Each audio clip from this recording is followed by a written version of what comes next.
洞察局势，开启视野。这里是火力早报时间。乌克兰收复平扬斯克90%的区域，但前线局势依旧严峻。俄军兵力扩至71万，准备发起新的攻势。乌克兰国家通讯社报道，在第32届乌克兰国防联络小组会议上，瑟尔斯基向盟友通报了前线最新局势。经过乌克兰国防军的搜索与打击行动，乌军已成功将俄军主力赶出库皮扬斯克。目前，乌方已重新控制该市近90%的地区，并正在巩固阵地。作为连接俄罗斯边境与前线的物流枢纽，库皮扬斯克局势好转，将增加俄军的后勤补给难度。乌克兰也能缓解周边防御压力。此外，在顿涅茨克地区，乌军通过反攻收复了大约72平方公里的土地，其中包括红军村北部16平方公里的区域，暂时掌握了局部主动权。不过需要注意的是，瑟尔斯基也发出警告，前线整体局势依然严峻。数据显示，俄罗斯在乌克兰境内的军事力量已扩充至约71万人。瑟尔斯基呼吁欧洲盟友加紧提供防空系统及远程火力支持，以应对俄军即将发起的新攻势。为了抵御俄军攻击，乌克兰特种作战部队使用 FPV 自杀式无人机袭击俄军第51军第101旅位于卢甘斯克地区的弹药库，现场发生剧烈爆炸，摧毁了大量地方弹药。乌方称，该仓库此前一直被用于支持俄军的前线进攻。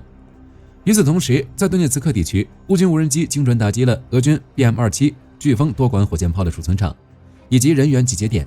乌军方表示，这些行动的目的就是通过非对称作战手段，持续削弱俄军的持续作战能力和后勤保障潜力。为了抵御乌军的打击，俄罗斯延误20年的防空系统终于投入使用。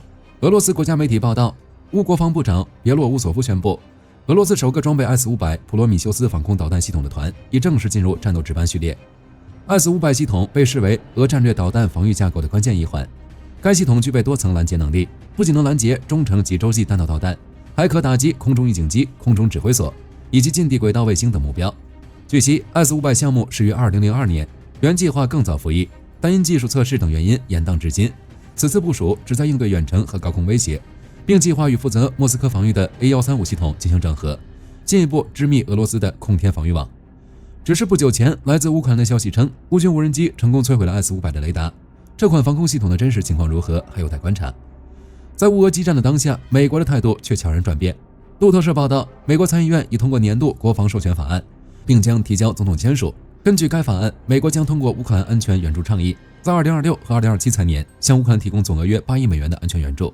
这笔资金将主要用于从美国国防承包商处采购军事装备，并运往乌克兰。值得注意的是，该法案还特别加入了限制性条款，明确禁止将驻欧美军人数削减至76000人以下，并限制北约欧洲盟军最高司令辞职。分析认为，此举意在通过立法形式锁定美国在欧洲的军事存在，防止未来美国政府可能做出的缩减盟友承诺的举动，确保对俄遏制战略的延续性。今天的早报到这儿就结束了，后续局势发展我们将持续关注。我是火力军，下期见。好的，各位观众朋友们，我们频道一直在聊真实的军事资讯和武器装备，后台也经常有朋友问，有没有值得推荐的入门级模型？今天就和大家分享一款近期接触到的产品。首先，它的外形还原度做得相当不错，比例准确，武器上的一些关键细节和标识也都有体现，材质也说得过去，拿在手上有不错的分量感。其次，它具备一定的可动性，对于理解基础操作原理有一定帮助，让它不仅是个静态摆件。